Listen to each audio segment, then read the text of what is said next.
Assalamualaikum warahmatullahi wabarakatuh. Selamat pagi. Oke, hari ini kita akan melanjutkan pertemuan kita pada pertemuan 6 yang lalu, yaitu membahas tentang salah satu metode dari clustering.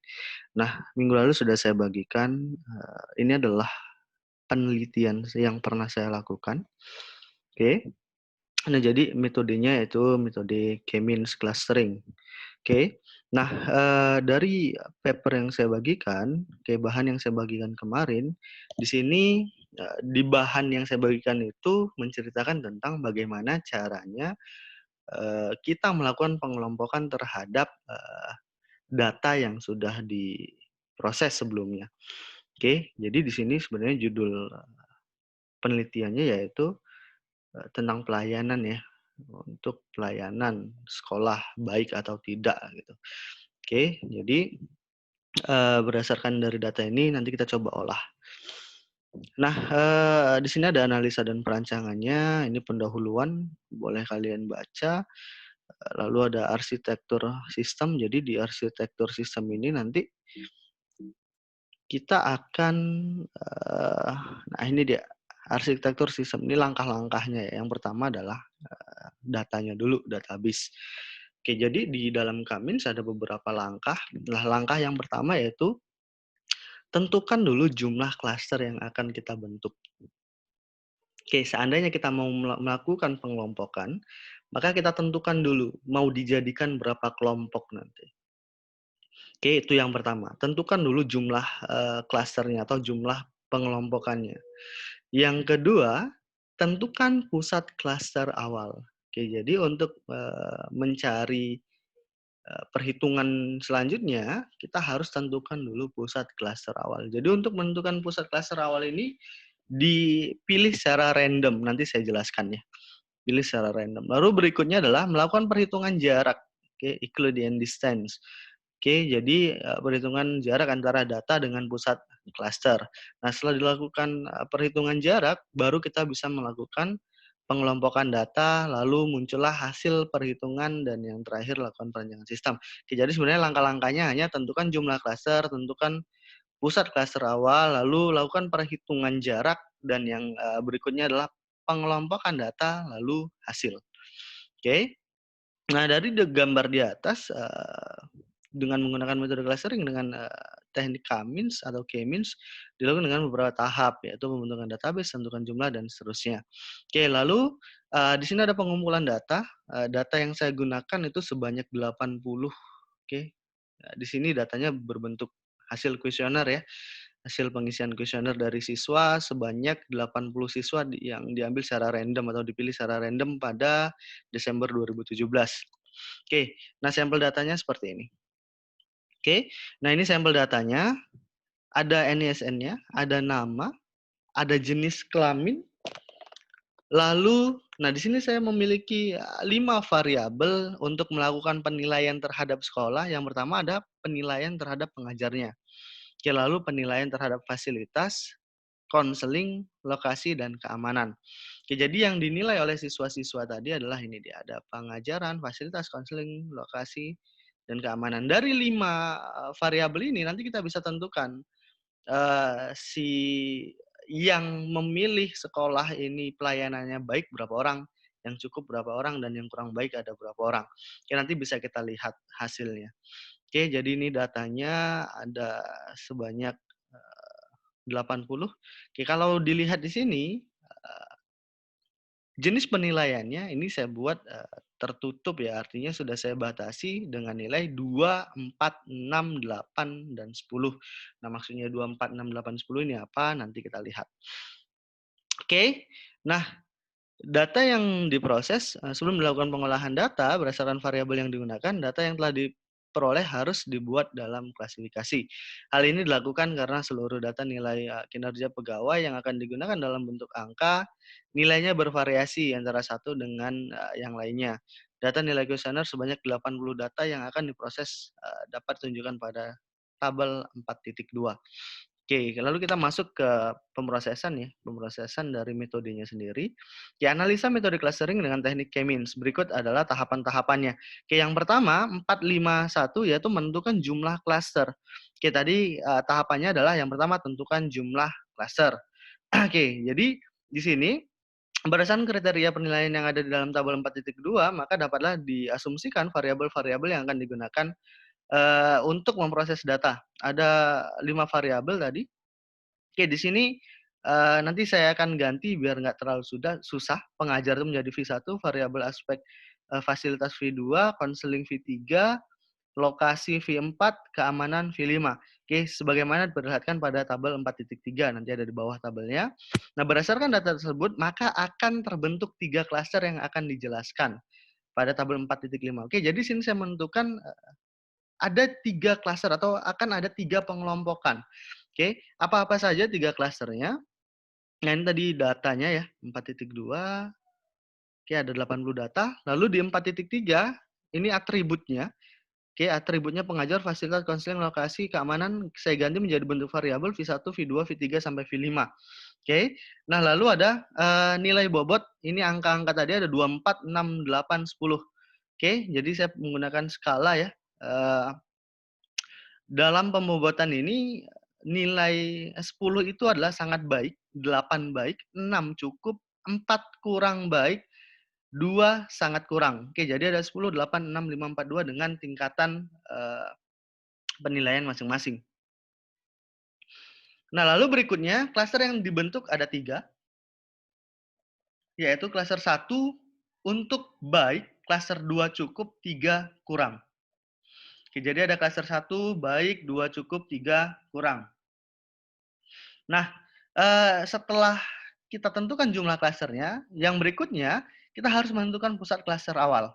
Oke, jadi setelah menentukan jumlah klaster yang terbentuk sebanyak 3, tentukan pusat klaster. Untuk centroid awal dipilih secara acak berdasarkan data yang ada. Oke, berikut centroid yang terpilih pada tabel 4.6. Oke, jadi di sini untuk mengambil centroid ini karena tadi klasternya ada 3, maka jumlah centroidnya juga ada 3. Yaitu di sini ada M1, M2, dan M3. Kalau klasternya ada 4, maka centroidnya ada 4. Oke. Kalau klasternya 5, berarti centroidnya juga ada 5. Jadi jumlah centroid ini berdasarkan dari berapa jumlah klaster yang akan dibentuk. Sudah? Lalu untuk nilainya, oke, untuk nilainya, centroid awal kita ambil datanya secara random. Di sini saya ambil untuk centroid M1-nya yaitu di data P1 dengan masing-masing penilaiannya yaitu 10, 10, 8, 8, 10. Oke, lalu ada centroid M2-nya. Di sini saya ambil P2. Oke, jadi dengan nilai 8, 6, 8, 8, 8. Yang terakhir ada M3, saya ambil yaitu P74, yaitu 4, 2, 2, 4, 2. Nah, maksudnya P1, P2, P74 ini yang mana? Nah, di sini udah saya ganti. Nah, si Ageng Pangestu saya ganti alternatifnya menjadi P1 supaya tidak terlalu panjang menyebutkan namanya. Oke, jadi P2 Bima Anggara dan seterusnya. Jadi untuk pusat klaster tadi kita bisa pilih secara random, terserah. Kebetulan tadi saya ambil P1, P2 dan P74 kalau saya nggak salah gitu. Oke, jadi ada 3 klaster atau 3 klaster yang saya ambil, 3 centroid yang saya ambil dengan random ya. Oke, di sini tadi sudah saya tentukan yaitu P1, P2, dan P74. Oke, dengan penilaian masing-masing. Oke, itu tadi sampai langkah kedua. Yang pertama tadi sudah menentukan jumlah klasternya, lalu yang kedua di sini kita sudah menentukan pusat klaster awal. Yang kita pilih yaitu ada P1, P2, dan P74. Nah, berikutnya kita tinggal menghitung jarak. Oke, jadi jarak yang akan dihitung yaitu rumusnya adalah akar dari XKI dikurang XKJ kuadrat. Oke, sebanyak jumlah data. Oke, coba perhatikan di sini. Untuk pada tahap ini dilakukan perhitungan jarak pada setiap variabel pada sampel data terhadap pusat klaster yang sudah ditentukan. Dengan centroid M1 yang udah kita ambil tadi, M1 nilainya adalah 10, 10, 8, 8, 10. Ini dia, 10, 10, 8, 8, 10. Oke. Nah, di sini, oke, di sini kita buat seperti ini. Oke. Nah, jadi buka akarnya XKI ini yang mana? XKI ini adalah sentroidnya ya. Jadi ini perhitungannya agak sedikit panjang. Oke, seperti ini. Nah, sudah dapat dilihat. Nah, XKI, oke saya ulangi, XKI adalah nilai P1. Oke, nilai P1. Nilai P1 yang mana? Nilai P1 kita ambil di data ini dia. 10, 10, 8, 8, 10. Oke, nilai P1 dikurang dengan titik M1. Titik M1-nya kebetulan tadi kita ambil yaitu P1, yaitu sama 10, 10, 8, 8, 10. Maka di dalam rumusnya kita masukkan di sini. Oke, kita masukkan di sini berarti nanti P1 dikurang M1, P1 dikurang M1, P1 dikurang M1, dan seterusnya. Oke, karena sentroidnya kita ambil tadi P1, maka P1 dikurang P1 jadinya, maka hasilnya 0 di sini. Oke, hasilnya 0. Lalu berikutnya, nah dihitung P2 dengan titik M1. Oke, jarak antara P2 dengan titik M1. Nah, P2 yang mana? Kita lihat lagi di data. P2 yang ini, 86888. Maka di sini P2 dikurang dengan M1. Oke, M1 yang mana? M1 tadi udah kita lihat di sini bahwasanya 10, 10, 8, 8, 10. Maka tinggal masukkan ke rumus. Oke, P2 dikurang M1, P2 kurang M1, P2 dikurang M1, dan seterusnya. Maka didapatlah hasil 4,90. Oke, lalu lakukan seterusnya. Oke, dari jarak P3, M1, P4, M1, P6, M1, sampai dengan, ini dia, lanjutkan perhitungan sampai variabel P80. Berarti sampai ke P80 dikurang M1. Oke, berarti ada 80 perhitungan di sini. Untuk yang titik M1-nya aja atau sentroid pertama aja. Oke, jadi kalau dalam data mining perhitungannya itu banyak. Biarpun rumusnya sama tapi perhitungannya banyak, berulang. Oke. Nah, kalau di penelitian atau nanti kalian menulis skripsi, ini boleh dilakukan seperti ini. Nggak harus dituliskan semua di skripsinya, nanti terlalu tebal.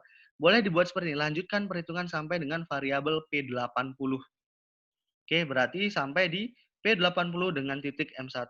Nah, berikutnya, tadi baru centroid 1. Sekarang kita pilih centroid 2 atau M2 dengan nilai 86888. Oke, tadi di atas sudah kita tentukan nih, 86888. Nah, ini gimana? Sama aja seperti tadi. Oke, jarak antara P1 dengan M2, P2 dengan M2 dengan rumus yang sama. Sampai ke lanjutkan perhitungan variabel P80. Berarti nanti terakhir adalah jarak antara P80 dengan titik M2. Oke. Nah, apa sampai situ? Tidak. Masih ada M3. Lakukan dengan rumus yang sama ya. Oke, jadi ini dia. Sampai ke lanjutkan perhitungan sampai variabel P80. Jadi kalau sentroidnya ada 3 ya kita lakukan 3 kali perhitungan dengan sentroid yang berbeda-beda, tapi jumlah data tetap sama yaitu 80. Sudah. Setelah itu dilakukanlah setelah dapat perhitungannya, oke, setelah dapat perhitungan, hasil dari perhitungan, maka kita susun datanya ke sini. Oke, kita susun datanya. Nah, di sini data yang kita susun, coba lihat di sini. P1 nilainya, jarak ke M1-nya 0,0, jarak ke M2 4,9, jarak ke M3 14,70. Nah, ini diambil dari hasil perhitungan yang tadi. Nah, ini dia. P1 terhadap M1 nilainya 0,0. Oke, lalu ada P1 terhadap M2 nilainya 4,90. Lalu yang terakhir ada P1 terhadap titik M3 nilainya 14,70. Maka disusunlah ke dalam tabel ini. Gitu juga yang untuk P2. P2 terhadap M1, terhadap M2, dan terhadap M3. Oke, setelah itu, nah, pengelompokan data menggunakan Kamins ini, oke, untuk melakukan pengelompokannya, kita ambil nilai yang terkecil. Oke, nilai yang terkecil. Contohnya seperti ini. Kalau misalnya dari ketiga ini tadi perhitungan, contohnya P1, ke M1, ke M2, dan M3, mana yang hasilnya paling kecil? Oke, mana yang hasilnya paling kecil? Kalau yang paling kecil hasilnya di M1, maka kita buat di kedekatannya ini adalah yang 0,00. Keterangannya C1, artinya dia masuk ke dalam klaster 1. Kenapa masuknya ke dalam klaster 1? Karena P1 nilai terkecilnya ada pada titik M1. Oke, ada pada titik M1, maka dia masuk ke dalam klaster 1. Nah, untuk yang P2 kita lihat di sini. Oke, 4,90, 0,00, 10,92. Kita lihat yang terkecil yang mana? Yang terkecil ada pada titik M2, maka di sini saya tuliskan dia ke dalam titik atau klaster C2. Oke, lakukan begitu seterusnya, diurutkan mana yang paling kecil. Jika ada yang sama, contohnya di P3. Oke, di P3. Di sini nilainya sama antara M1 dan M2, sama-sama 2,83, 2,83. Oke, dan ini menjadi yang terkecil karena di M3-nya sudah di 12,96. Maka ketika dipilih, mana yang paling kecil antara ini?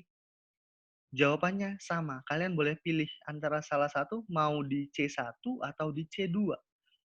Oke, nah kebetulan di sini saya pilih dia di C1. Oke, jadi nggak masalah mau pilih yang mana kalau dia sama.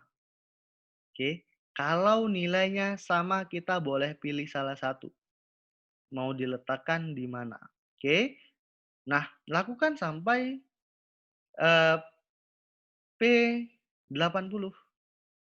Sudah? Maka terbentuklah ini nanti klaster seperti ini. Ini masih iterasi pertama.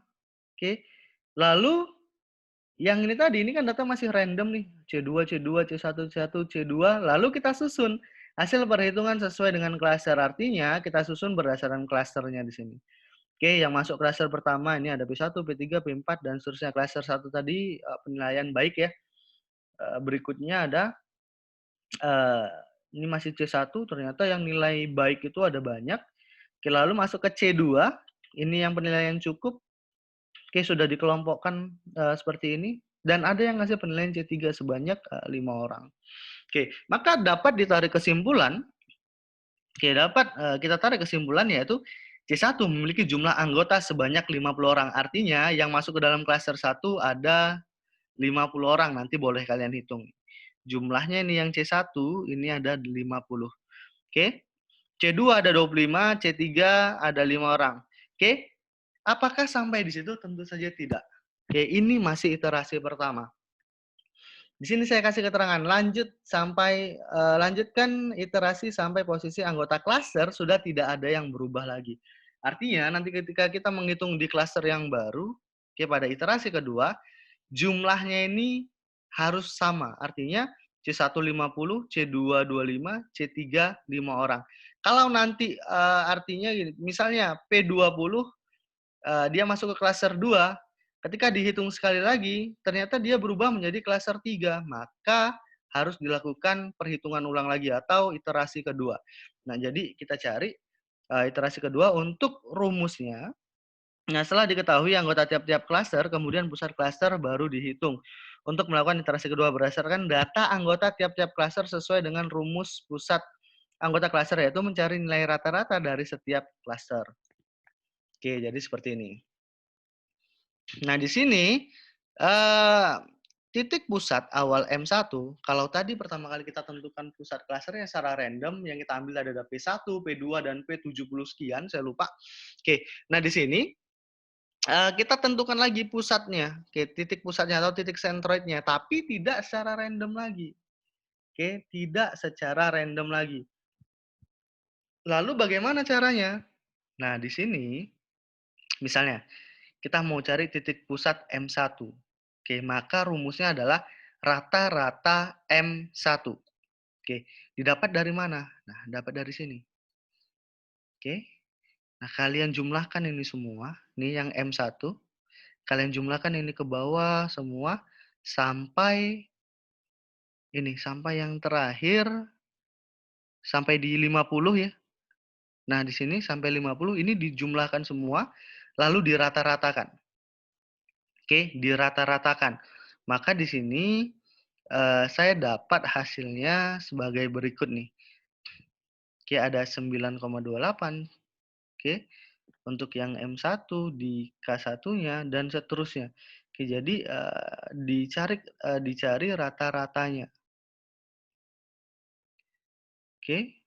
Nah, untuk klaster kedua saya rasa nanti dilanjut di pertemuan berikutnya karena ini udah cukup panjang ya. Nanti saya kasih lagi video untuk mencari rata-ratanya menggunakan Excel. Oke. Nah, yang dirata-ratakan nanti bukan nilai yang ini, bukan nilai 0,0, 2,83, tapi nilai dari yang data awal, tapi sudah dikelompokkan. Nanti menggunakan Excel mungkin sedikit lebih gampang ya.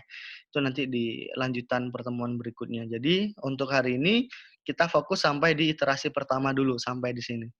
Oke, untuk klaser kedua, kita lanjut di pertemuan berikutnya. Mungkin itu aja yang bisa saya sampaikan hari ini. Sampai jumpa minggu depan. Oke, assalamualaikum warahmatullahi wabarakatuh.